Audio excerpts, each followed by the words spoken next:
ready? Yes. Here we go. Designated, Issue 1, getting involved. Establishing shot. We visit the planet Alpha 7 in the Torres system. 2 moons orbit around the planet along with the green sun. From space, it seems like a serene body of light, but a raging battle between the peaceful Forlunds and the War-Like Jeronians has come our course. The planet, you can see an old alien castle. From the looks of it, the surrounding area has just seen a great battle. Lots of destroyed ships, tanks, and smoldering ash cover the area. The castle itself is worn, but has no battle damage. Inside the throne room, King Tesson is standing on a throne room balcony, surveying the damage. Although he may not look his age, the king is over 400 years old. The grand entrance doors open to the room as Futah, the king advisor, rushes in. Your Majesty, I have just received information that the Jeronians are planning another attack. Calm yourself, Futah. We will repel this attack just as we've done with all the others. But the reports say the attack will have full force of their entire army. Can we withstand such an attack? There's more. King Brigan himself will be heading the attack. That's insane. Why would he? The king walks past Futah towards the grand doors. Sire, Summon the designated. Have them meet me in the power chamber. The king leaves Futah standing in the throne room by himself. I fear the worst. A few minutes later, inside the power chamber, which has 3 floors, a different color light on each floor, a transfer chamber, and a power core, Forlund scientists, the king, and well-armed elite soldiers gather around a highlighted chamber with 3 tubes in it. 5 soldiers stand at attention behind the king and the head scientist. Futah is there too. as you requested, sire, we've prepared to remove the star fragments from the power core. But I must implore you to... Remove it! But sire, removing our newest and best power source at a time like this is... Silence! These fragments are not just a new power source. They are, in fact, much more. Yes, but we have just only begun our research. Taking away such a find is... Remove the fragments. The head scientist presses some buttons on a nearby panel. Access granted. Then the tube starts to descend into the ground. There's some smoke surrounding the center tube, and when it clears, we see a metal staff that holds the 5 star fragments in place. They're about the size of the diamond you would see on an expensive engagement ring. The king, who is visibly upset, turns towards the head scientist. Where is the 6th piece? Cutting to a room full of brutish Jeronians standing over dead Forlund scientists. A transport portal is behind him in the research room. There is one remaining scientist, and he gives King Brigan of the Jeronians the 6th piece. The king has an overpowering presence. The king nods to one of his men, who then kills the last Forlund scientist. Moving on, we cut to the back to the power chamber, and King Tesson turns towards the 5 members near him. You, my designated, are entrusted with the safekeeping of these star fragments. I fear that King Brigan has learned about our recent discovery and will stop at nothing to acquire it. The leader of the designated steps forward. Sire, we have yet to fail you, but even we can't withstand the full force of the Jeronian army. Your mission will take you far away from the line of battle. I want you to take these fragments and hide them, so even I will not know their location. Just then the doors of the top floor blast open to the chamber door. The Jeronians enter the chamber and King Brigan leads them. In his hand is a 6th fragment glowing brightly. Destroy the generators, kill them all, and bring me those fragments. On the main floor, everyone is running everywhere. They must have found a way to penetrate our shields. The designated take the fragments from the metal staff. You have your orders. Protect the fragments at all costs. To the Halai! King Brigan starts to make his way to the main floor. The designated starts to leave the chamber. Some Jeronians are destroying the generator's computer.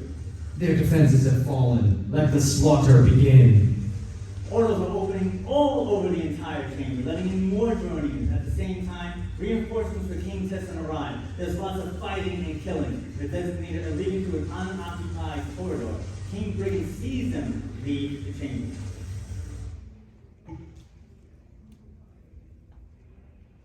Cutting. few months later, inside a bedroom apartment, Natasha, blonde, mid-20s, physically fit, is in the middle of getting dressed for work. She's in a rush because she's late. The clock reads 3:47. Her open purse is laying on her bed where her name tag rests on top of it. Natasha pulls up her pants with one hand, pulls down her turtleneck sweater with the other. She is a hot mess. Damn it! I can't believe I'm late again. Now dressed, she grabs her name tag, which reads Natasha, from her bed, as well as her bag, which she grabs from the bottom. All her stuff pulled out the bag. I can't get a break. Something always slows me down. Cursed, I know it. Can I get to work on time for once in my life? Moving on to a busy street. There's lots of cars and people going around their business. The only building you can see clearly is the Ed Hill Hospital Center of Health, which takes up the whole block. Natasha is in her convertible, rushing to make the green light. She's wearing her sunglasses. There are 3 lanes on each side of the street. Natasha is in the middle lane. The crowded bus on the same road is in a far right lane close to the intersection. Going to cross street one way is a one-way road where people in cars have made it 2 lanes. A red minivan is approaching. The intersection coming towards the news crew. A reporter is standing right in front of the hospital, but the camera guy is shooting her at an angle so that she can see just a bit of the intersection. They are doing a live shoot. In a few hours, Dr. Crucifixus, the newest neurosurgeon to emerge in this field, will perform a new technique to remove the brain tumor in Chris Hughes, a 12-year-old boy who may not see his 13th birthday if the tumor is not removed.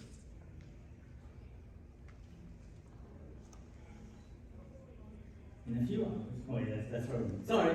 Inside the minivan, we see Ed, Adam, and her parents. Ed and Adam are back. Ed is looking out the window, which is closed. They're all dressed as going to a semi-formal affair. Hang on, kids, we're almost there. The gallery's around the next corner. I can't wait for us to get up close to that red diamond. Everyone who's seen it up close says it almost pulses like a heart. Look! Just then, the sky turns black. Everyone in the area looks toward the side, except for Natasha, who sees the light turn yellow and guns it to make the light. In the middle of the intersection, a portal opens up. You can almost see the light from the portal in the now blackened skies.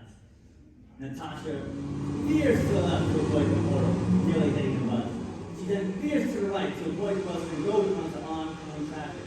The bus, nearly hitting Natasha, avoids all cars, waiting at the red light, but plows into the people, walking by the fountain, people waiting for the bus. People in the van see Natasha a little too late, and they hit her head on. Ah!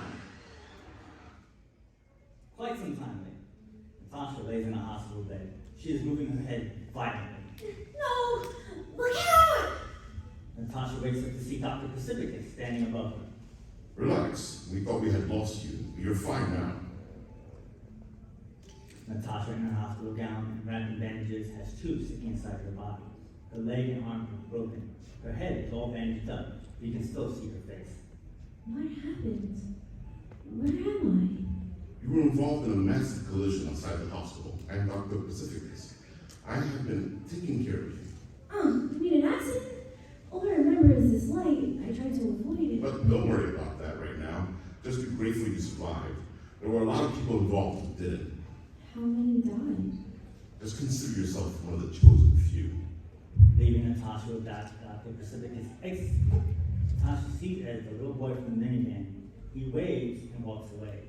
Natasha thinks she's dreaming and goes back to bed. Sometime later at night, Natasha is fully healed and finally dressed. She is walking down a dimly lit, deserted hospital corridor. Hello? Where is everybody? She tries all the doors, all locked. We hear the voice of Ed. This way, over here, Hello? Who said that? One door opens. in here. Natasha enters to see Ed and an unfamiliar Chris standing and waiting for Natasha to enter. You! I'm so sorry I killed you. Please stop haunting me. You're silly. I'm not haunting you. I just wanted to see you. And here you are. Huh? Chris walks up to Natasha. Look, I really can't explain it myself, so don't ask me to. When you wake up, come to the cancer ward. Room 530. Thank God. Yes. Wake. Natasha wakes up to find that she is still in her hospital gown and she is lying on the couch in Dr. Rain's office.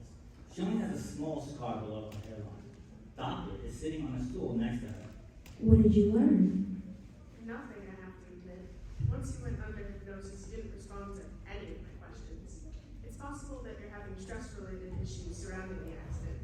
Since you didn't have any problem sleeping, I think you'll be fine. I'll drop the release papers in the morning. Does the hospital have a cancer ward? Yes, it's on the 5th floor. Why do you ask? No reason, just curious.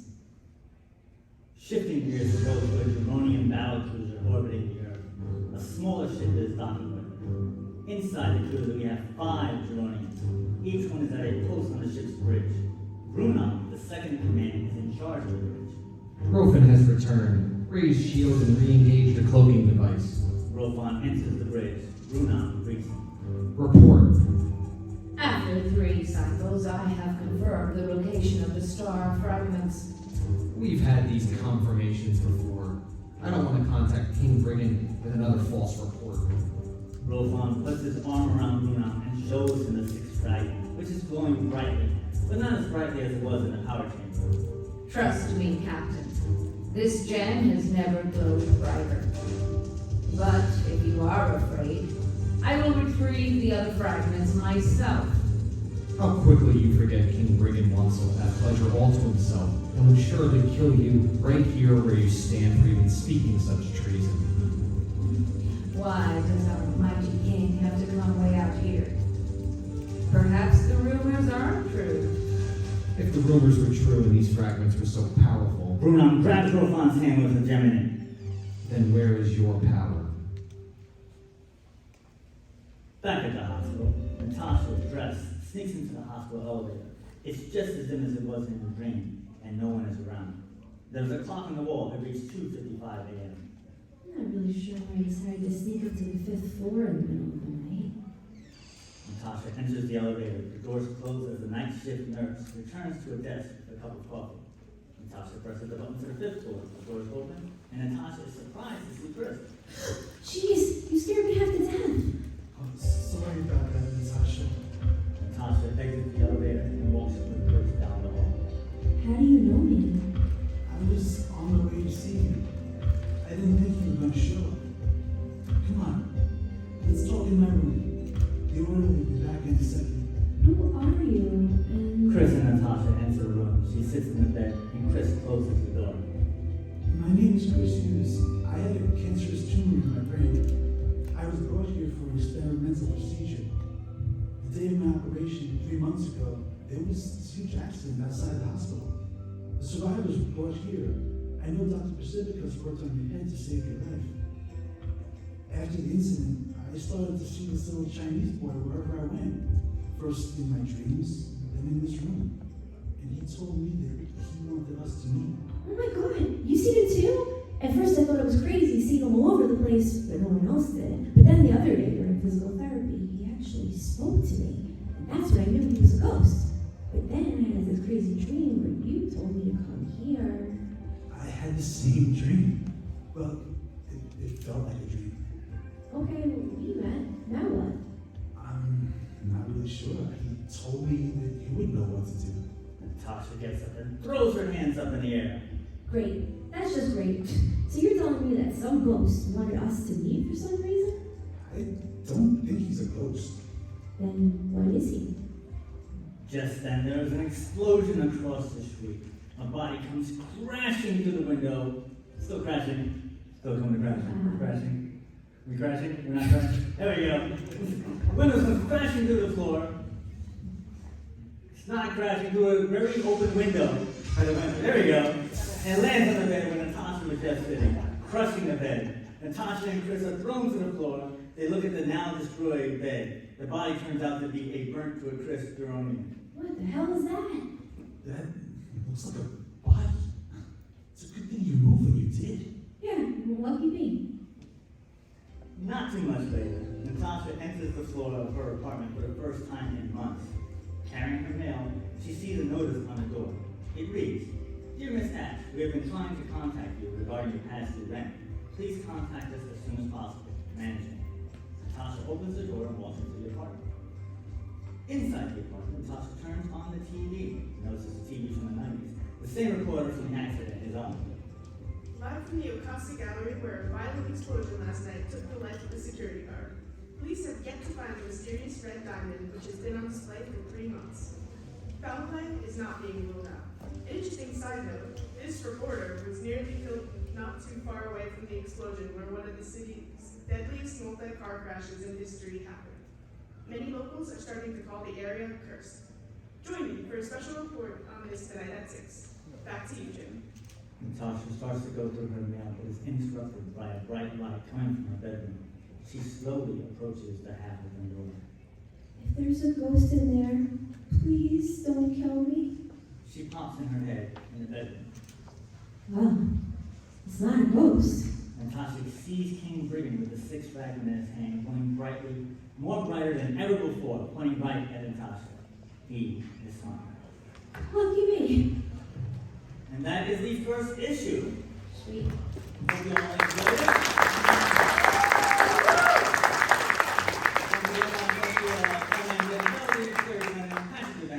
Rafael Tarvares, Gerry Glennon, Bryan McKenna, Riley